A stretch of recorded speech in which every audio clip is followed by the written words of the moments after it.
We welcome everyone. Aja Sherifat, you are welcome, ma. Can you hear me, ma? Yes, I can hear you. Oh, all right, good. Yeah. I'll soon share my video in 2 minutes. Okay. Yeah. All right. Okay. Thank you very much for coming.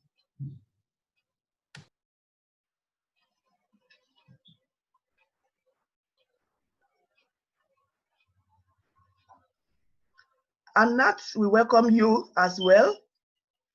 And Galaxy, someone name is Galaxy. No, that's the name of the We welcome everyone. Anat, we acknowledge your presence. And then Galaxy JCs, thanks for joining us. Please bear with us. We will soon start.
Hello.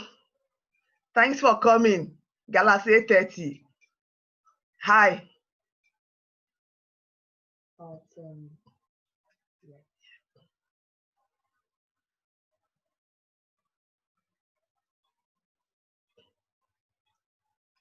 Please bear with us. We will soon start. Yeah.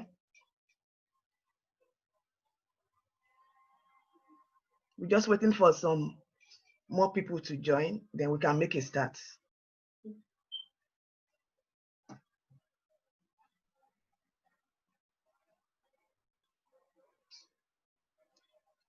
Okay, let's not go to stop the screen sharing. Yeah. Once the speaker starts, I will stop sharing the screen.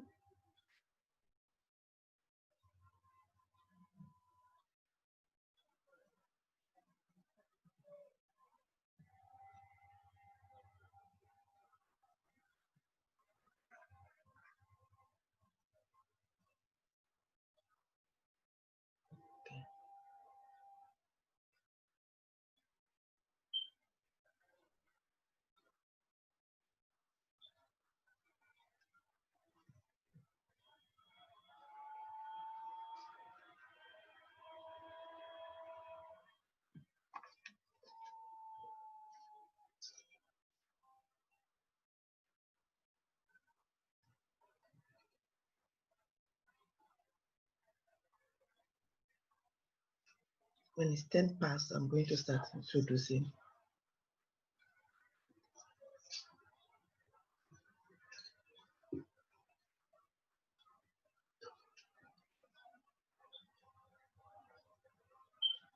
Okay, 10 past, I will start welcoming while Aja Sherifat will join us. I'm here.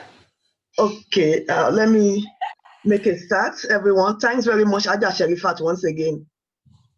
Appreciate your time and efforts. Sorry, just a very busy day. I'm sorry. I can understand. Well done for the coordination as well. Yeah, we have a consultant here. We have a GP, so we can work around things. Is it? Hopefully, thank you very much. I appreciate both of you, your time and your efforts. Let me stop sharing the screen so we can have everyone. And you want me to share now, is it? If you want to share your screen, Aja Sherifat, you are welcome to do that. I've stopped sharing screen on my end. If you have anything to share, you are welcome to do so, ma.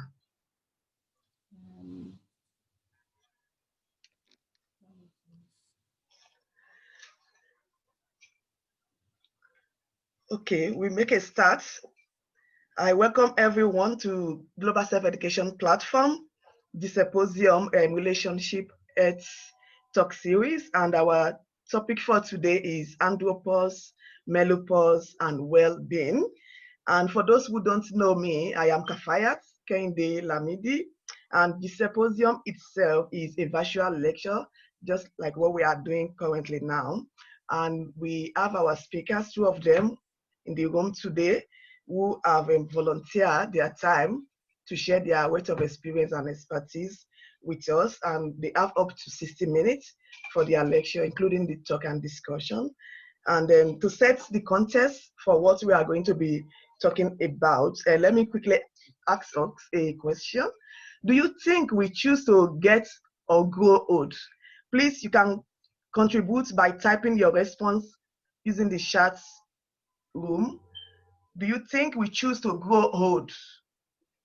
Let me see your response, please, everyone. Do you think we choose to grow old? Before I proceed further, use the chat tool to type in your response, please.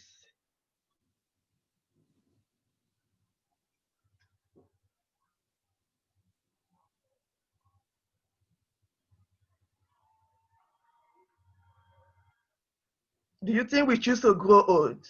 Let me type the question in the... I want to see more response, please. It's to help us set the context. So do you think we choose to grow old?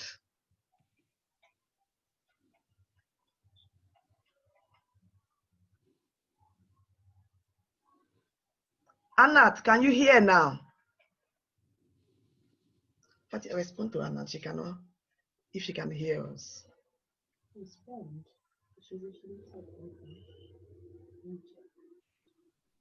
Oh, thanks very much. I've seen some comments in the chat button. Yeah. Actually, sometimes we try to suppress the age trait. Yeah, sure. Thank you very much. We try to mask it, yeah.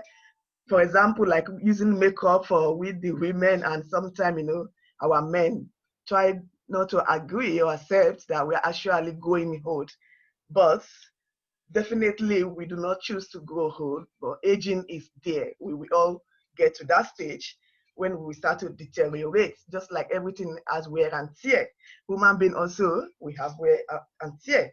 So since we do not choose to grow old, the response is that no, of course, no. Being old or growing old is not a choice. We don't choose it, but we definitely will get old. It will be obvious when the time or when the stage comes. So we all see the changes in our body. For example, like what we're going to be, discussing today regarding menopause and andropause. Menopause is the female word and andropause is for the men. And I will leave that for our lecturers in the room to give us the detail when they start their lecture. And that's it about the contest. And let me just introduce what it means about the changes in the hormone. It's not a life-threatening changes, but it's kind of conditional, which is associated with the decrease of our hormone. Sometimes it can be decrease in sexual activities, including desire and satisfaction, or decline in the feeling that we have in our general well-being. So when that starts happening, we will know that, yeah, definitely for the women, we are getting to the stage of menopause, for the men, andropause, and our lecturer will go into detail about that. Mine is just to give the introduction.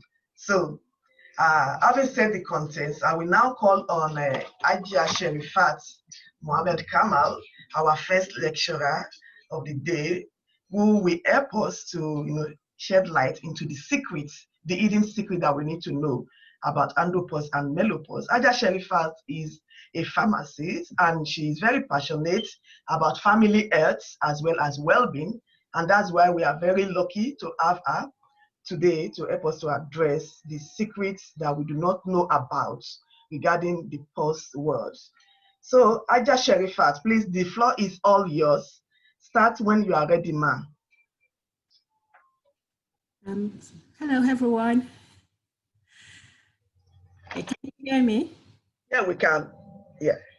Okay, good. I hope everyone can hear Aja Sherifat. You can raise your hand so that we know you can all hear her.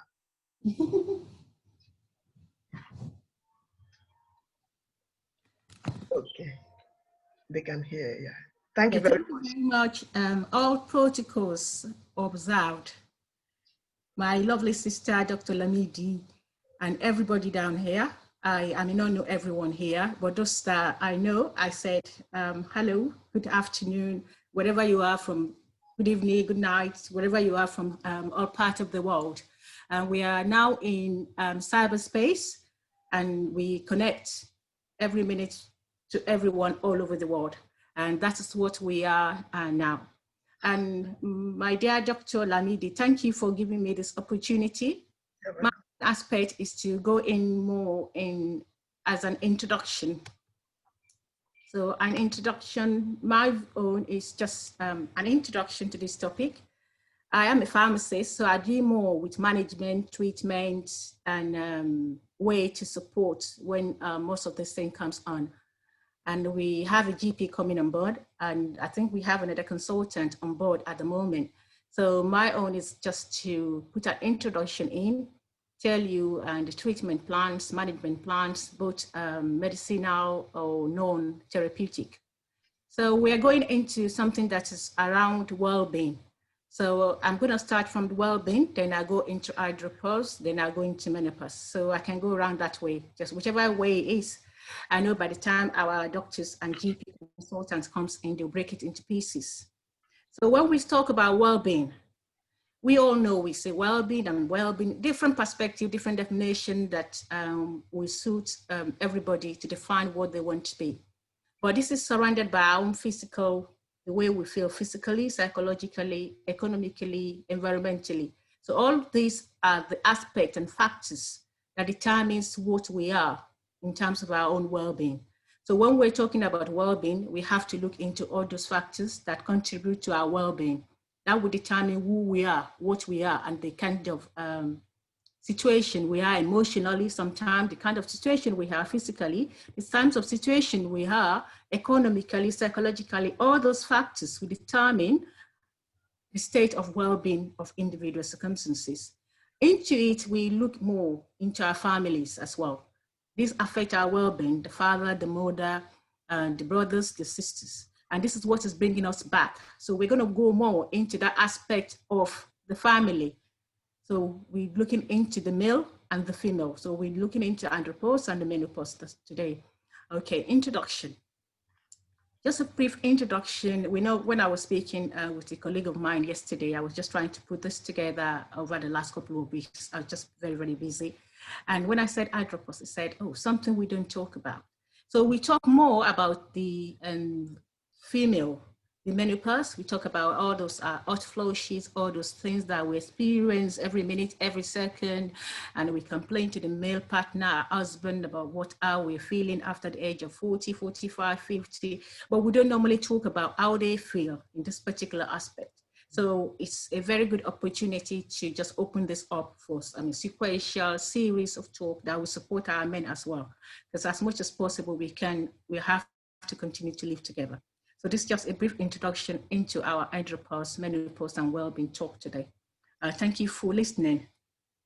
Now, andropause, male menopause. So as my sister said during the introduction phase, it's just another synonym, another word for male menopause. So what are we looking at? What are we talking about? So male menopause is the most common term for andropause. So you can see we can use the word interchangeably. So it describes the age-related changes in male hormone levels with the same group of symptoms known as testosterone deficiency, androgen deficiency, and late onset of hypogonadism. Now, all those words, they're just normal generic normals that we may often use to determine what we're trying to talk about. So this is a drop in the level of testosterone. So what is testosterone? That testosterone is the hormone that produces the testes. So this effect on that testosterone, the lowering the effect on it in, up, or down, will determine the level of menopause or andropause that our men might feel. Some of them can feel it before age of 40, 50 and above, it depended on individual circumstances. And this is why well-being comes into it. So what we eat, the environment, the situation, mind, symptoms, wellness of that particular person will determine when this particular effect starts. So sometimes it's mostly affiliated with so many symptoms. It is when the doctors have done so many tests and so many things that they can now attribute this to the growing age of our men. So if for a man, testosterone is an hormone produced in your testes. And this is what determines the male hormone itself, giving birth, getting pregnant. And this is what hormone that causes most of all this, just as in women that we talk about estrogen. So we can't really equate male menopause to female menopause. We cannot say, oh, okay, the same age, the same time, the same symptoms. No, because what determines them differ from being a male and to being a female. So one thing we should know is this: it doesn't involve a complete shutdown of reproductive organs. So maybe some people might believe that if you start having male menopause or andropause, we call it, whichever name we call it, maybe you stop having children, or you stop having sexual relationship with your husband, or you stop having anything to do with your men. No, we're trying to say there's some symptoms that comes into your life that slow you down, or you feel it's just continually coming at a particular time of your life. This is that state that we wanted to talk about and look into, that you have to seek up and you can get support.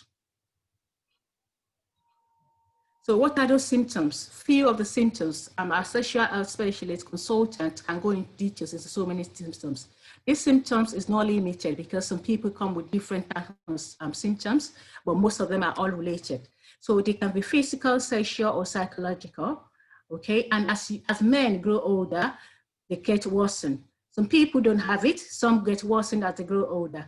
They have low energy, depression, and sadness. Sometimes they're just tired. Okay, they're tired, sometimes they're depressed, and sometimes they're just sad for no reason. And every little thing just pisses them off. Maybe normally you just talk, you'll have a laugh or hear quotes or just discuss things. It just pisses them off. They decrease motivation. Maybe someone that's so energetic and maybe they go out every Saturday morning for jogging, or every evening they go for a walk, or they take you, the wife or the children out for dinner or for holiday every month or every 3 months. Suddenly the motivation decreases. So we have to be looking into these areas. Is this particular person having symptoms of andropause or lower self-confidence? Maybe someone that is very outspoken, and you call this person, is ready to go out, is ready to talk, is ready to discuss, is ready to go into details, ready to up, and suddenly the person just lost confidence.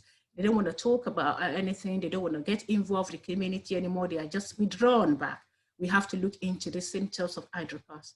Another thing is about difficulty in concentrating. If you look at this age, you might be talking to your man, maybe your husband or your dad, or your father, or someone older, a man around you, the man that you talk to.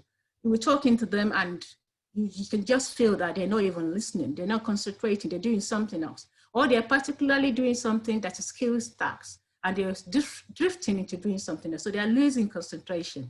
One of these things, if it's continuously and continuously, they can feel it. And sometimes, you know, the way our men are, they are shy. They don't go for health check. They feel the man. So really, they lose that opportunity to say how they feel because they just want to be man enough. So all of those things are the things that we have to look into. Difficulty in sleeping. You know, as age grows older, sometimes 2 a.m., 12 midnight, your man might just wake up. And it will be so active and talking and you wanted to sleep. And you look at the age, you start, this is continuously coming about. We have to look into those symptoms of andropause. And reduce muscle mass and feeling of physical weakness. You know, they like to be masculine. And some of them that are big, and you can see suddenly they're tired, suddenly they're losing mass. All of those things we look into, and we have to look into looking into those symptoms. Maybe andropause is coming in. Then when you look at the physical structure, look at it, maybe there's an increase in size of their breast, or there's increase in size of the body mass around that area where we normally have it of women. So all those things are the things that we have to look into. Then decreased bone density. When we talk about decreased bone density, you know, the bones, it adds a lot of density that makes them stronger. So decreased bone density, and we can see it with our men. We know that something is happening and they may have to seek help. Another thing that we normally see that most people normally have is erectile dysfunction. Erectile dysfunction, we know what the definition is. I hope we're adult in here. And when it continues, sometimes with no underlying medical condition. So that's why as we're talking, we have to refer everybody back to our GP, our doctors, our consultants, because sometimes there might be some underlying symptoms that need to be treated as we go along. So when all these things are coming in, it's better to discuss with your doctor, consultant, so that we're sure that there's no underlying symptom that we need to treat. So reduced libido. We know reduced libido, they don't feel the urge. They don't have the urge to relate with their wives. They don't have the urge to be man with their partners. So when this is coming in, we have to check with the doctor. We have to be sure that symptoms we're looking at is not symptoms of menopause, which we call andropause for men. So infertility, and as it continues, as they grow older and it's not been treated or it's been neglected and it's just been there, we gradually, maybe they're trying for a child and they've been trying for a long time, and this man is in mid-50 or 60, and the lady is fine, the menstrual cycle is fine, everything is fine. So, and the pregnancy is not setting in, there's no there's no fertilization. So we might look again into maybe the man is going through the stages, and they might require some medical, some tests, and they might be recommended to go and see their doctors or their consultant to have a look, so that we have to rule out all possibilities of andropause. So this symptoms is not limited. There's so many other people in different category, underlying conditions that that will show us symptoms that we might not be able to relate to. So once we see all of those things and so many other things changing with this age group of our men, we please start thinking about, is my man going through andropause? Is my father going through andropause? Is my son going through andropause? Or is my friend at work, colleague, maybe your colleague, at work nowadays, we spend more time at work and we speak to our colleagues, we have discussions, we have meetings, and you suddenly see someone that is more active, is going through all of those things. So it's good to have an honest discussion or suggestion to go and have a checkup to see what is happening to that particular man in our life, or a friend or a colleague. So this is the symptoms that we can look into. And I'm very sure when we come back and our doctor, our GP is speaking, we'll go more into details. I'm just a pharmacist, and this is just what I can relate to. So quickly, before we run out of my limited time with my sister here, just a summary. How do we diagnose and treat male menopause? And we know, because it's not been spoken about, and our men are always man up, man up, man up. They don't go for treatment, and when they're sick, they always maybe just take paracetamol, or just decide to rest, or just feel that it's just because of one, maybe they're tired, or they're taking extra work extra load at work. So how do we diagnose this? How do we treat this? And I mean, we look into some management techniques and management plans. So your doctor can take a sample of your blood and test your testosterone levels. So this level, as I said earlier, will determine so many things. We will determine so many things and see what is happening in the man's life. Unless your male menopause is causing you severe hardship or disrupting your life, you probably manage your symptoms without treatment. And that is why, because normally it doesn't really affect our men as we see, but some men, it really affects them. But when all of these symptoms that I said earlier on are seen coming in and out together, it is advisable to visit your GP so that we find out what exactly that needs to be done. So in treating male menopause, maybe talking to your doctor about your symptoms. So talking about symptoms is very, very important, and that will help the doctor or even your family members to rule out underlying conditions as well as early andropause, or even having an andropause itself. So many men are too intimidated or shy to discuss sexual topics with their doctors.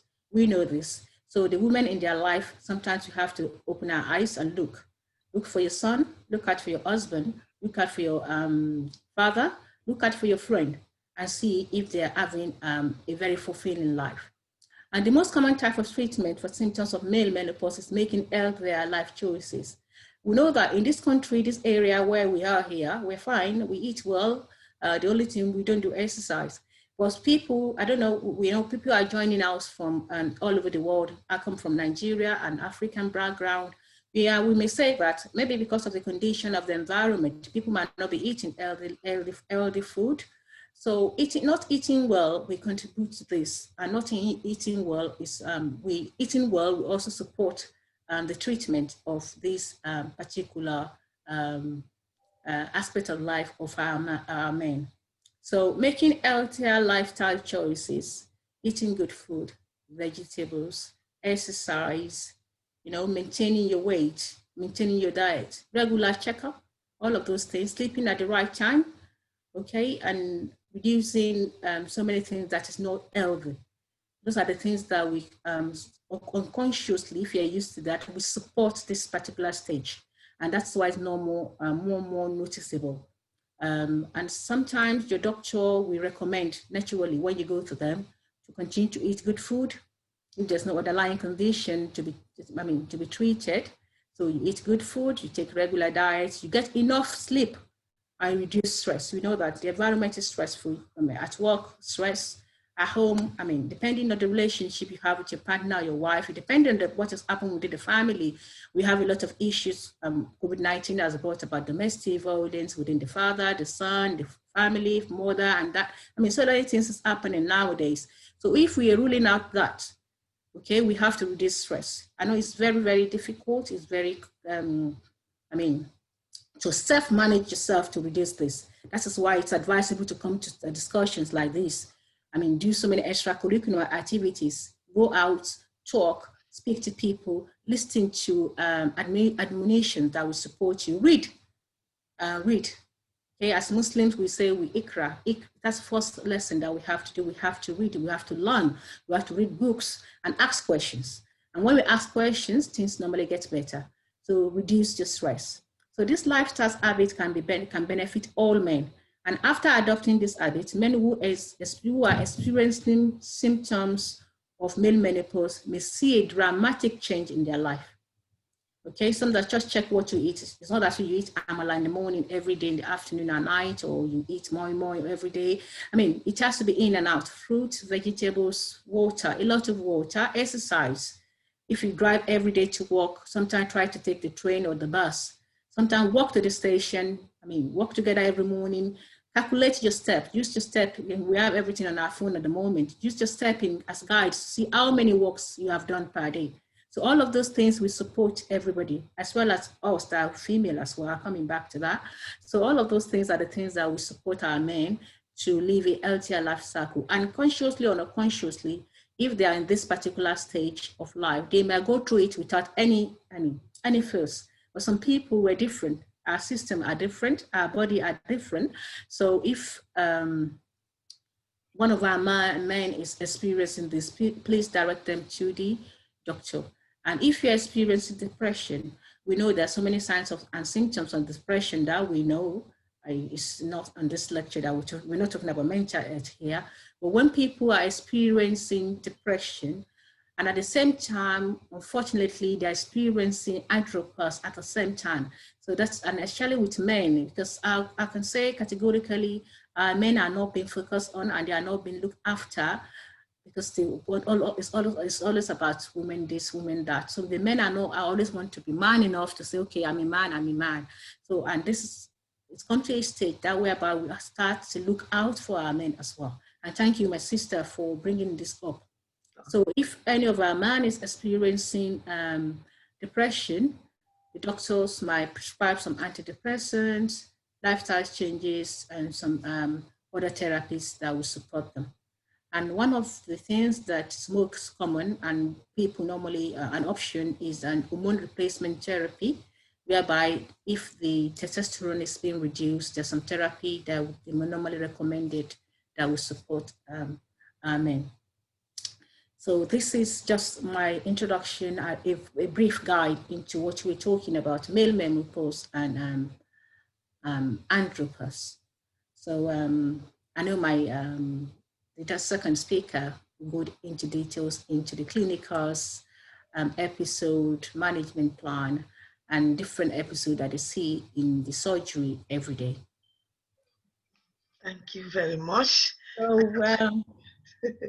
yeah, so and I mean, basically it's normal to experience that decline in testosterone level as you grow older, and we know that as you grow old, everything just comes down and comes down. So for many men, the symptoms are manageable without treatment, as I've said.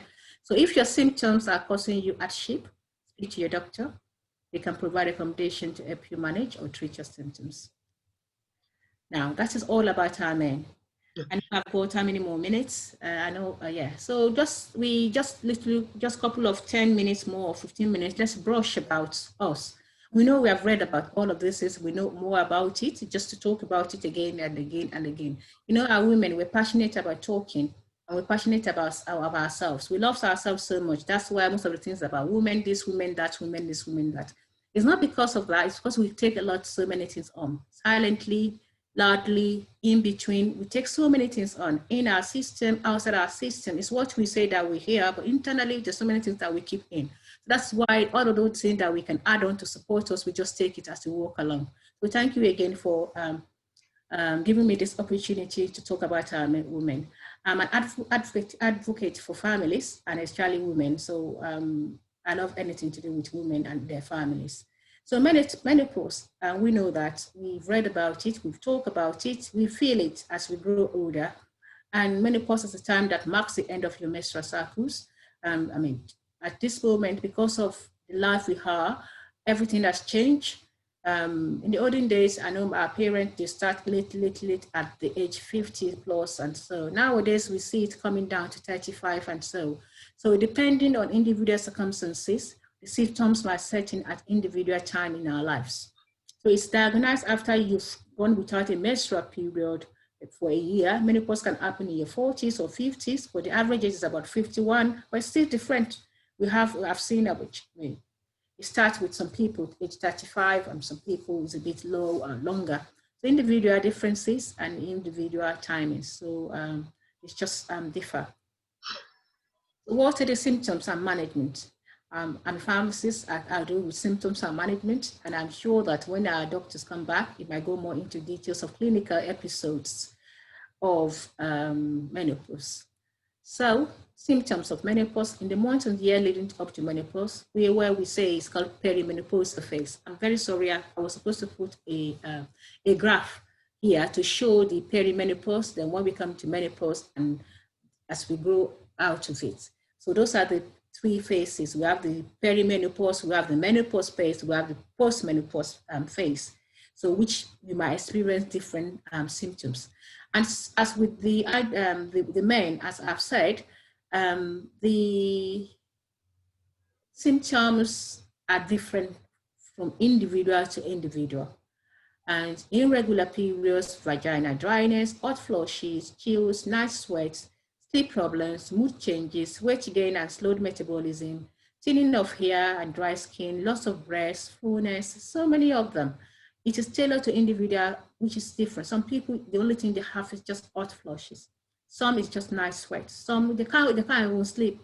I know one of my auntie that just, by 12:30, she's woken up. She texts everybody and she will not stop until about 3 a.m. So we know that we come to a stage, in my head just come to me that, oh, okay, I think this is menopausal symptoms. I think there's nothing we can do. We have to just speak to her and see if you can get help.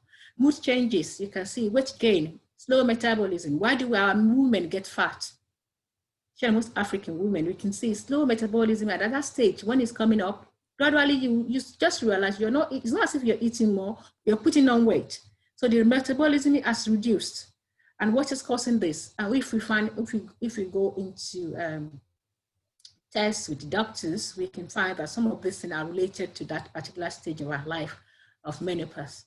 So it's very, very important that before we start criticizing or before we start looking at our employees that are women, and looking at them, but maybe they are slow, or they get to work in the morning at 12 p.m. the afternoon, they feel sleepy, or you suddenly see a woman that's maybe as skinny as myself in the next 2 years or 4 years, put on weight. So many things. So it might not, it might be as a result of some underlying symptoms or side effects, but we have to rule out the fact that what is happening, it is not menopause. So sometimes, we love our hairs when we plait it, and suddenly you find out that it's not heavy as usual. It's not heavy as usual. I used to have I have Fulani here. My mom is a Fulani, and my hair is very thick and long, and I like to do everything with it. But suddenly, like the last couple of, months or years, see, it's so thin that when I comb it, everything comes out, and I was just feeling, I was looking at it, I was just, what's happening in here? And see, at that stage, here we become thin, and the dry skin will come in, even our women, we know we're adults in here, the breasts will not be full as before. Unlike, apart from when you're pregnant. So all of those things has to be looked into. And most of these things to some women is different. It's depressing to some women. Some women can go through it without any problem. And some it's just affecting everything they do in their life. To affect their work, affect their home. Actually, it's affect their relationship with their husband, with some of the women that have vaginal dryness. It's affect some people that couldn't sleep at night. And if you can sleep at night, tomorrow, but the following morning, you can't go to work. So those are little things that affect women that sometimes we are not being able to say or talk about. So, again, I think our doctor will come and talk more about this. So, causes. What's the cause of this? Yeah, causes. Menopause can result from natural decline of reproductive hormones, and that is mainly the background. The estrogen decline, and because we're women, the period, the hormone it gives us that. I want to look beautiful. I want to be fine. I want to do this. I want to do that. I want to dye my gilly this way. I want to go to the party. I want to jiggle my body. I want to dance. See, the woman in us is controlled by this hormone, and as it goes down, menopause will start setting in. So sometimes when people have hysterectomy and sometimes chemotherapy, due to cancer and treatment of myeloma and tumor and things like that. And sometimes naturally people have ovarian insufficiency. And when there's ovarian insufficiency, there's the estrogen will reduce as well. And this will cause early or even menopause before we say it's naturally setting. So that is the brief causes, and I know that there's so many other causes that clinically that we can look into, and I'm sure that when question and answer comes in, we remember most of those things. Still a few minutes. Let's just quickly go into the management and treatment options. In summary, menopause requires no medical treatment, because it's a naturally occurring things in the system, except if the causes I said earlier on, it is maybe like the person that's gone through chemotherapy and it has affected some of these things that we're talking about. So instead, what we are advised to do, first line of treatment, focus on relieving the signs. So maybe if you can't sleep, try to find some support, some elements, maybe some ways of sleeping or some minute sleeping supporting pills, so relieving the signs and symptoms, and managing if you have any other underlying condition, chronic condition that is adding on to it, make sure it's being treated as normal. Or maybe you're growing old, that there's so many things you have to reduce. Maybe you're doing 3 jobs at the same time, or you're taking on your grandchildren and children, or some of us are into community engagement. Maybe you have like about 5 or 6 events a day to speak. You're the keynote speaker this, you're the guest speaker that, you're the panelist there. Come to a stage, you have to reduce most of those things, really. As I said to someone this morning, I said, I'm engaged today from 7 o'clock till about 7 p.m. And all of those things, as age sets in and so many things settings, you have to juggle. You have to juggle and see how you can support just for your well-being.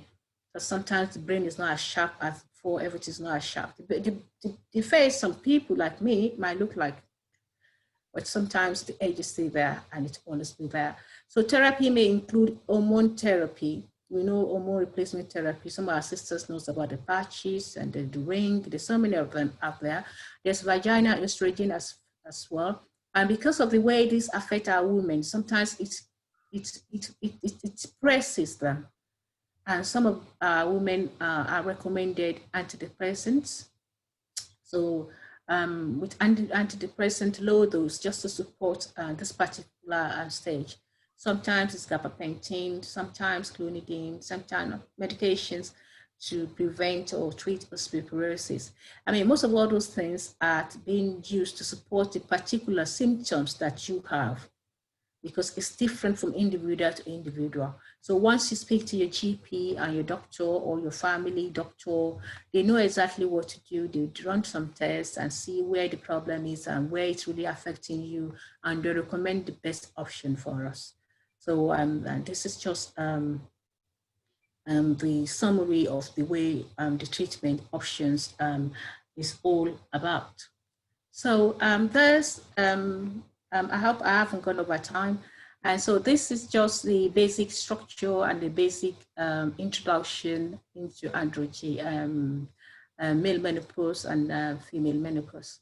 So, and I hope the next speaker we go deep into what we might want to talk about deeply into clinical indication, clinical management plans, and how we can seek for help. And thank you very much for having me.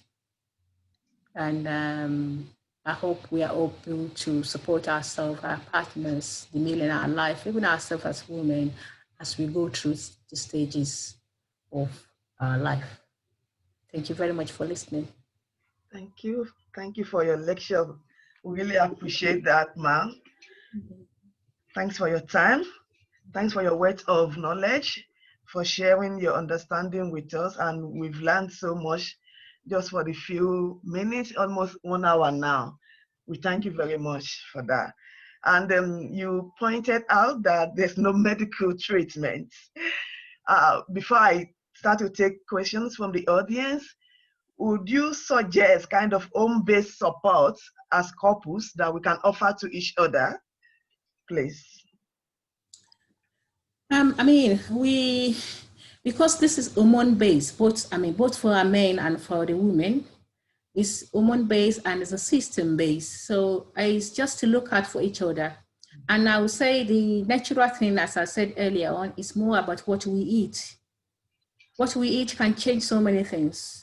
So we know that we don't see this with our parents as they grow older. When some of us are come from Africa, because they eat natural substances, the food they eat, everything they eat, they don't take sugary food more, they do exercises, they walk and they do so many things and they make themselves happy. Now, say one of the things that is lacking within this generation is being happy. Because when we look at what is happiness and we define what is happiness, but what is happy is different from individuals. What makes you happy is different from what makes me happy. What I value different from what you value. And it's what we value that determine the level of happiness that we have. And all of those things also contribute to the episode, depressing episode, stressful episode that we live in our life. So for couples, I would say, we're talking about the men in our life, our fathers, our brothers, we have to support and look out. And this is one thing we don't really have. We don't talk much. I'm a very talkative. I can see someone I know and I look as a man and he's losing weight. I can say, oh, you're losing weight. But to me, depending on cultural differences, there's some people you can't just say you're losing weight too. But we just have to look out for each other, advise people on all their life choices. And when things are still not going the way we want, we have to advise ourselves to see our doctors. Thank you very much for that additional input. Now, please, everyone, start asking your questions. You can type it using the chat button, or you can raise Anot, I see you raise your hand. Can you unmute yourself, Anot, please? Hello? Sorry, ma, I'm not raising my hand. It was just an applause sign to thank the speaker for the excellent talk she has just given. Oh, thank you very much. Any other person or any contribution from the audience? You can add your own input as well, or you can ask questions if you would like to go on. Please, the floor is for everyone. Feel free to ask your questions or type it. If you don't want to speak it out, just type it using the chat button and I can read it out to the lecturer, please. Or does anyone have any additional contribution?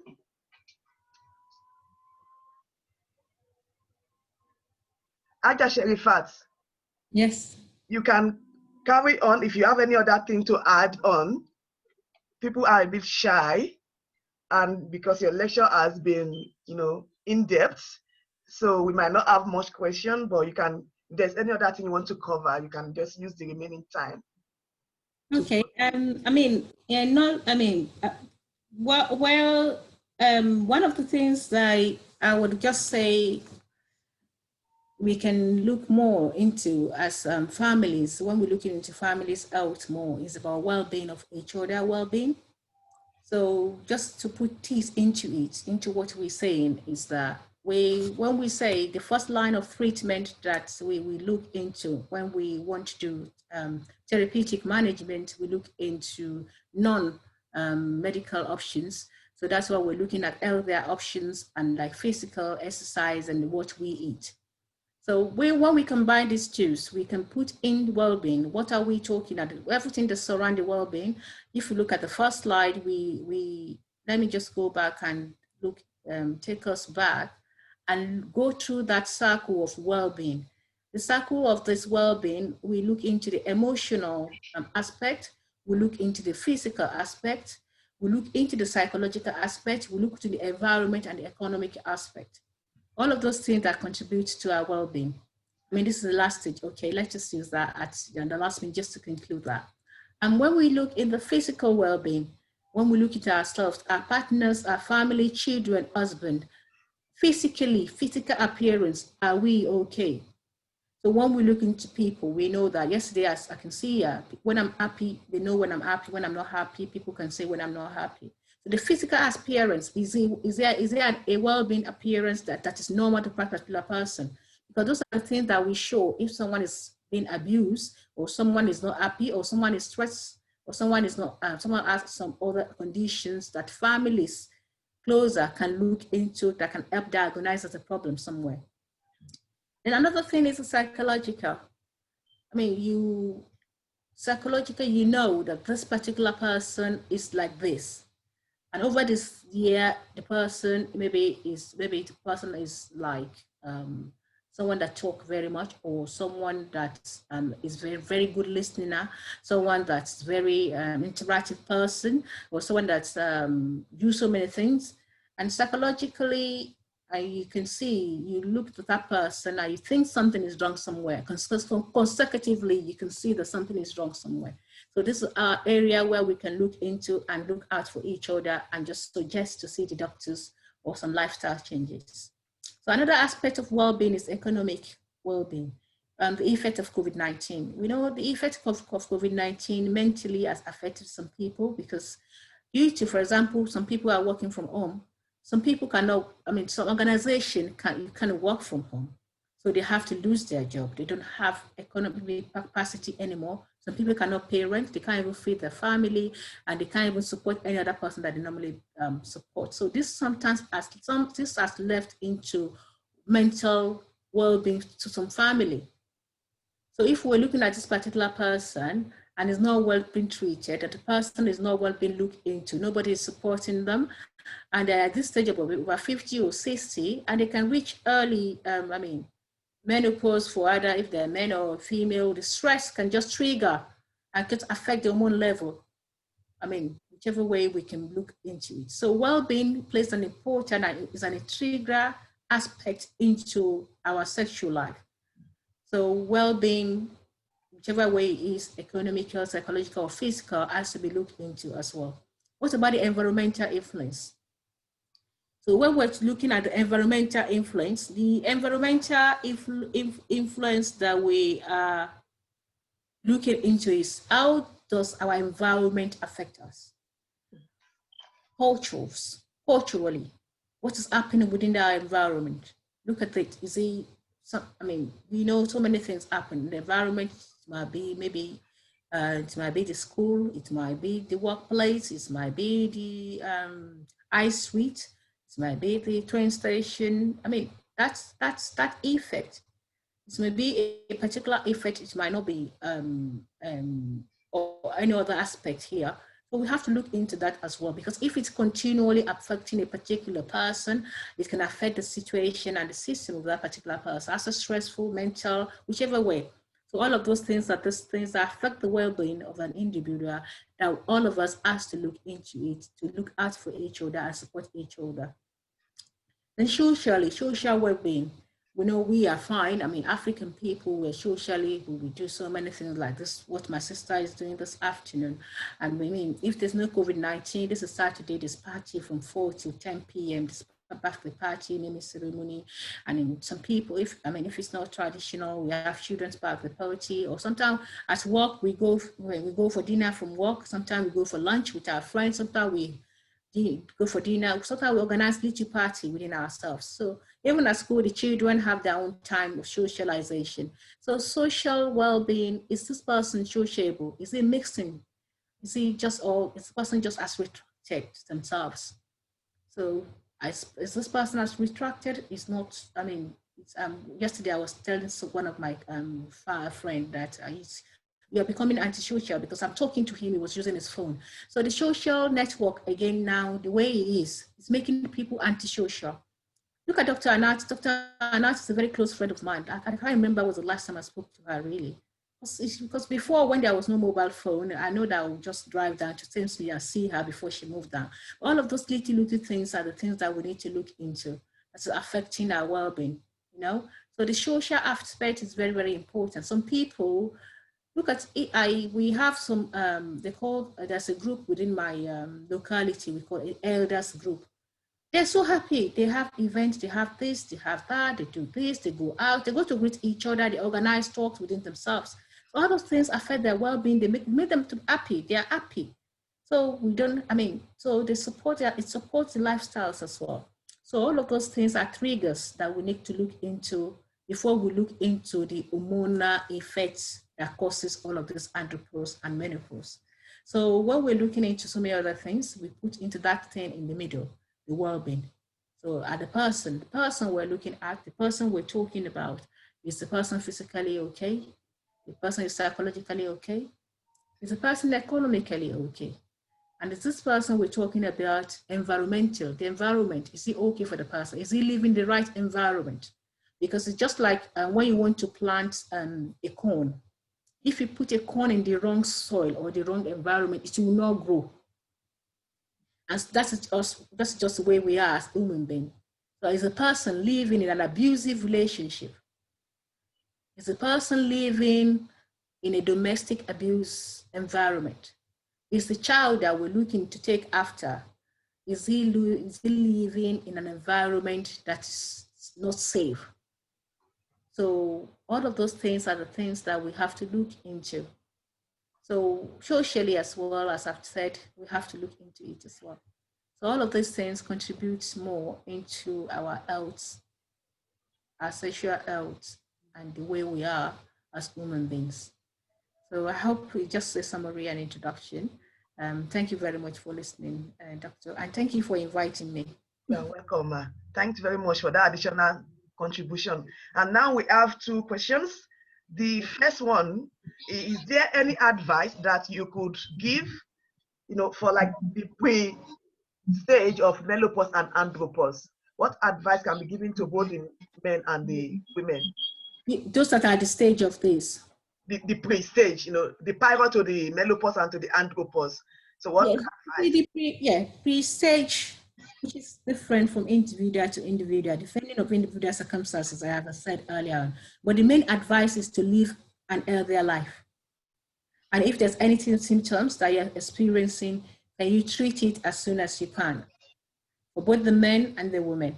We know women, we can easily pick it, but men, we have to get someone to look out for them as well because they don't look out for each other. The first one is the standard one. So it's about taking preventive measures. Now, when are those pre-stage that are coming in, try as much as possible to support with lifestyle changes. Sometimes you don't even notice it, just come in and go. It was after a while that you realize that, oh, I think my period has been, I think the man, this man has been getting big, he's been tired for a while, he couldn't go to work, or he's just feeling tired and losing confidence. So all of those before it comes in, and all those little things, it's about looking out for those little things and watching out that we're growing, people will grow, and remembering that we're growing, and we will not be children forever, we will not be young forever, and looking out for ourselves and taking care of ourselves. And I think that's I can see the doctor is here.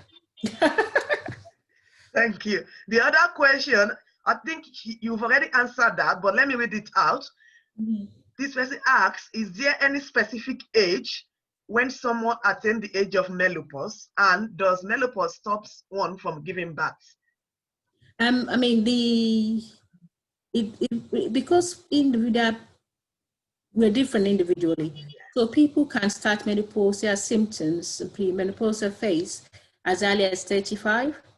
And normally ideally, we should start is between the age of 40 and 50. Most people, the average age is 51, though it still varies. So, I mean, that's it. And then the second question is, can it stop you from having children? Now, we can determine that a woman has come to the menopausal stage if she hasn't had a period for complete 1 year. So if you don't have period for 1 year, that means you don't have ovaries. If you don't have ovaries for sperm to fertilize it, we cannot have children. So there's no fertilization at menopause. According to research, there's some specific, some percentage of 1 odd, 1 out. And we know that we've had people of over 55 or 60, maybe one egg got fertilized from they're still there, waiting there and get fertilized.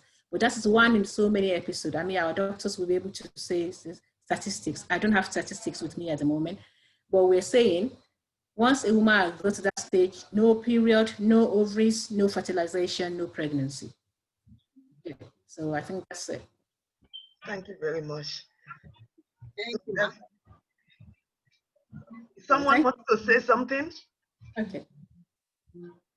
I can hear from the background. Anyone want to say something?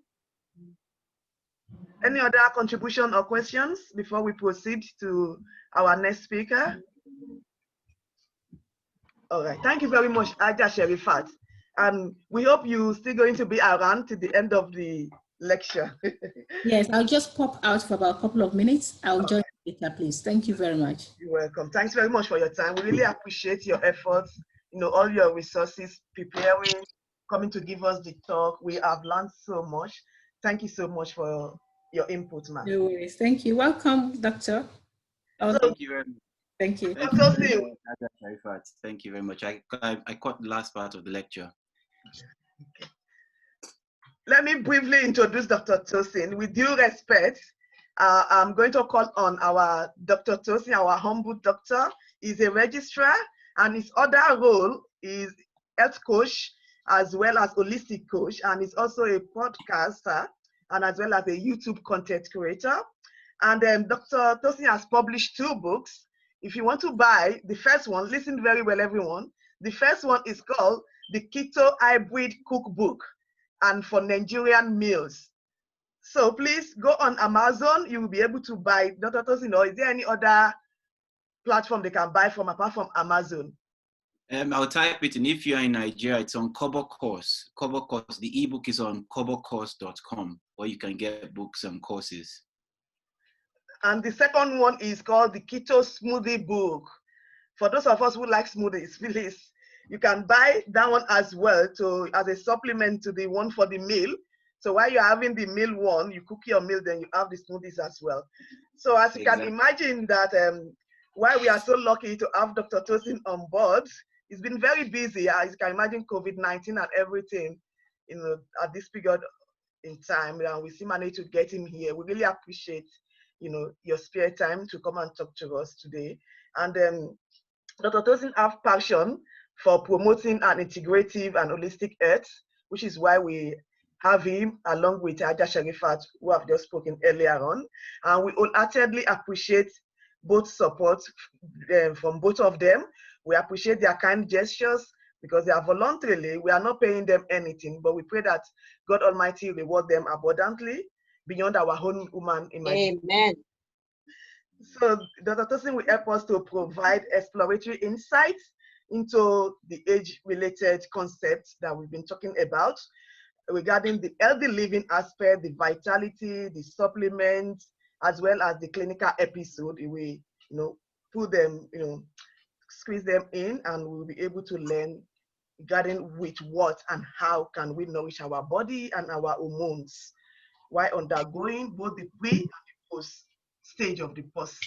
Thank you very much again, Dr. Tosin. The floor is yours, our humble doctor. Please proceed when you are ready.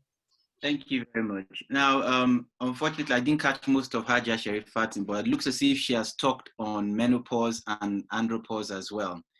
So I'll try not to duplicate what she has said, and just see where we can go. I don't like giving lectures. Let's just start with that. I prefer having conversations. So there are 18 people on the group here, and I can see from the chat, not everybody has popped in a question. Let's just, I think I like people popping in questions so that we can take it from there. Let me just move this mouse. Right. So while you're thinking of the questions to come up for us to have the conversation, I would like to quickly address andropause. Now, the term andropause, I'm sure you've heard for the male part is, they've referred to it as the male menopause. Now, for medical personnel like myself, there's a split in the medical field. Half of us don't believe it, and I mean the half that do not believe that the term andropause exists for men. Okay, so I will rephrase that for you so that people understand what I'm saying. Now, andropause, menopause for women is not a disease. It's a natural phenomenon that occurs in all women. Eventually, all women will go through the menopause. It's just part of the natural process of aging. On the other hand, andropause that has been used in men, the term has been used to describe what actually is a disease. You understand? So not all men will go through andropause. So how can it be the same? Menopause is a natural phenomenon that all women go through. Andropause that has been described, and I do not agree with the term andropause, I'm going to use something else to describe it, is actually a disease state that men get into without knowing. Okay? Now,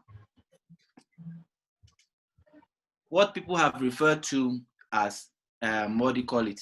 Andropause. I think, sorry, I put it as menopause there. Let me just get this out there.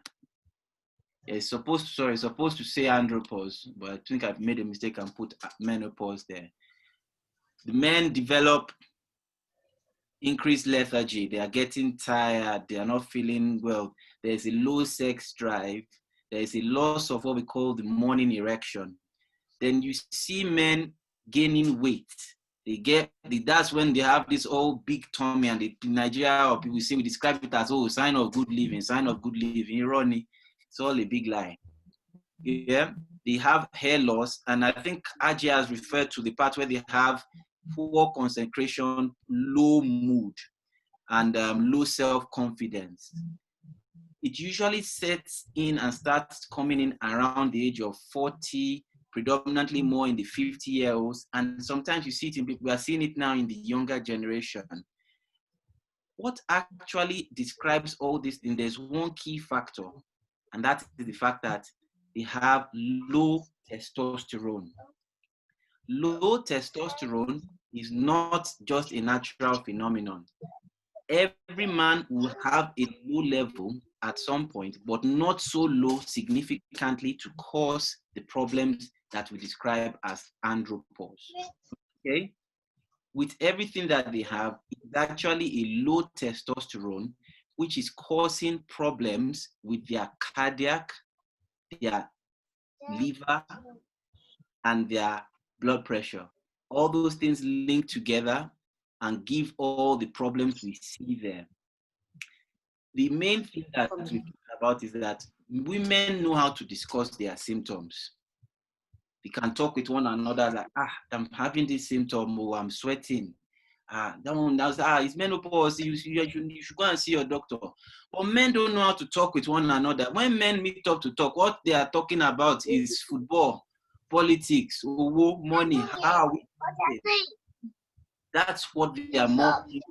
So all the early signs are missed, and things tend to linger on until they get to the almost irreversible stage where they've developed diabetes, they've developed hypertension, and they are now what we call obese. Don't get it wrong. Any man over the age of 40 who has a big belly and chest that looks like female breast has a disease going on. We may term it andropause, but we call it different things: low testosterone, fatty liver disease, metabolic syndrome. Those are the main medical terms we use for it. And it all boils down to 1, our lifestyle. 2, in the lifestyle, we break it down into the types of foods we eat, our activity level, and how generally we are stressed. Stress plays a big role, and I'm glad that Haji has given that breakdown. I don't have quite as fancy a slide as she does, but the Venn diagram that she brought was very nice. The one with the well-being, the biopsychosocial integration with the environment. It plays a big role in what happens in a man's life going through andropause. So this is where I now describe things like the low testosterone that they experience and what causes the testosterone to drop. So this is what I talked about. Just move. Sorry, this thing is in my way.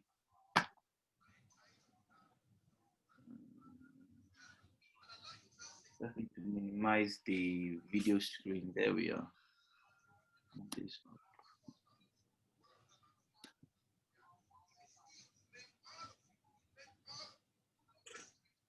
So when the testosterone level starts to decline as we get to a particular age, there are things we can do, but as men, the lifestyle we live doesn't dictate or doesn't allow us to readapt our life to what we used to think, what we used to do. We are not as active as we used to be before. Essentially, when you are nearing the age of 40, you probably have children. You either have you probably have a stressful job, and your sleep pattern is poor, and you have picked up more responsibilities as a man. You're thinking of how you're going to excel. You're thinking of how you're going to make money. You're thinking of how you're going to take care of your family. And with all those things at the background, your stress level generally always goes up. So it creates what we call a vicious cycle. And then people start having unhealthy patterns. You are out trying to look for how you feed your family. You don't finish work till after 9. You get home. Then you are having a very heavy meal at night time. And of course, what happens? You have eaten a heavy meal. You are tired. Because normally when you eat food, the body, where the thing is, the food is where everything is happening in your stomach. So naturally, the brain tells the body, please direct blood to the stomach to go and help us digest this food. So all the things that you don't need, the brain now decides, let's please put off these places in the brain so that we can conserve energy. Then when you start sleeping, that's why you find that after you've eaten a heavy meal, what you want to do is sit down on the couch and sleep off. So people tend to do that, and fall asleep, hence building what we call calorie intake and not maintaining what we call a caloric deficit in their life.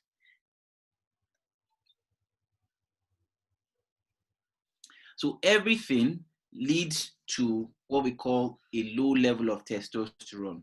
You put on more body fat after the age of 30. Women more so, obviously, because they go through hormonal changes and pregnancy.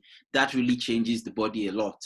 Men, on the other hand, the level of stress, the amount of activity reduction increases more fat in the body. And once you have more fat, because you produce more fat, you tend to switch off the testosterone producing mechanisms in the body, because the body sees that you do not need a lot of testosterone to work, so it starts to switch it off. Okay. I've mentioned about talking about diabetes, and when I say chronic diseases, I'm referring to hypertension predominantly. There are some other ones, but I wouldn't want to overload people with information. So at this point, I take a pause and I ask people, where are we? What do people understand with what we are going? And if they have any questions, they can start bringing them up now. I think there's a question here, Dr. Tosin. Yes. Is it possible to get pregnant during menopause? Well, you know, my statement to that is that with God, all things are possible. Abi? But in the medical terms, the statistical chance of that happening is less than 1 in 100,000. Because the whole point of menopause, like Hajia explained, menopause is 2 words together. Meno is your menstruation. Pause means it has stopped. So when your menstruation stops, it means that your ovaries have stopped producing eggs. To get pregnant, you need an egg to be fertilized. So if the ovaries are not producing eggs, then the chance of you getting pregnant is extremely slim. There are some case reports where people over the age of 50 have gotten pregnant. And that's why we put it as 1 less than 100,000. Because if you take 100,000 women who have completed menopause, the chances that one will get pregnant is probably there, because that person might not exactly have completed the menopause. Have I answered the question? Is the person happy? Definitely, yeah. You can proceed, sir. Right. So usually, when it comes to the so-called term andropause, I agree with people. The symptoms are there, but it is actually a medical condition, and they are suffering from a metabolic and cardiovascular disease. Yeah. What can they do? Clearly, I promote more lifestyle changes, like Hajia has said, and I try to want to describe it, because once you say everybody hears lifestyle, but kini to more lifestyle. What is lifestyle change? What is that? When we say changing your lifestyle, I like to break it down into 4 groups. Your nutrition, your movement. See, the key word here is I've used movement. I didn't say exercise. Movement. Exercise is under movement. Your sleep, and then your relaxation. Under relaxation, that's where you have your social background, what you do to your interaction with your family members, your immediate peer group, and your religious group, if you're a religious person, or your social group. That all comes under relaxation. We tend to want to address these things first. So if you come to a health professional and you are suffering from the so-called symptoms that we've seen of andropause, the first thing we'll do is what we call anthropometry. What that means is I would want to check your physical signs first. We'll take your height, your weight to calculate what we call your BMI. More than likely, almost 90% of the time, all the cases I've seen, they have a high BMI. It is almost always constant that they have a high BMI. with that particular case. Then we check what we call your waist to hip ratio. You always also find that they've put on a lot of weight at the belly area, which is the place that is the main issue. Because when you have a lot of belly fat, you are gathering a lot of inflammatory particles in your body. That part of the fat is not good. It's fat around the organs in the body, and it produces a lot of inflammation, which again reduces your testosterone level. Apart from that, we also do things related to blood tests. And this include measuring your normal blood levels. We check your sugar levels. It's a general, what we call the well-man check that is done in the hospital. They'll check your blood lipids as well. And once all that is done, we will check your testosterone levels. Can you just give me a minute? I think I just need to check something quickly.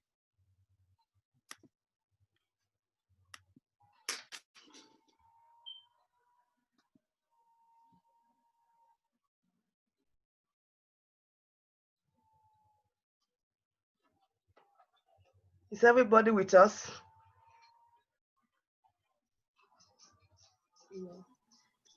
Yes, Yeah, ma'am. we're here. Thank you all for coming.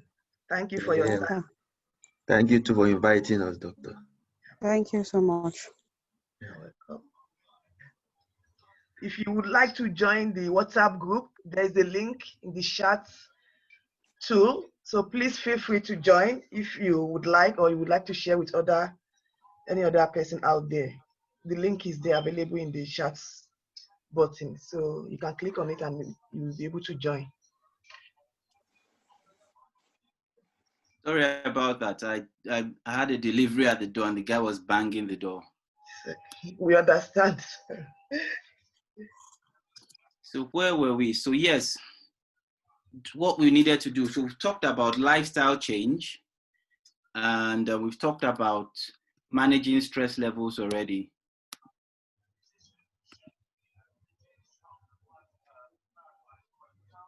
Then the key thing I'd like to focus on is changing eating habits and eating patterns.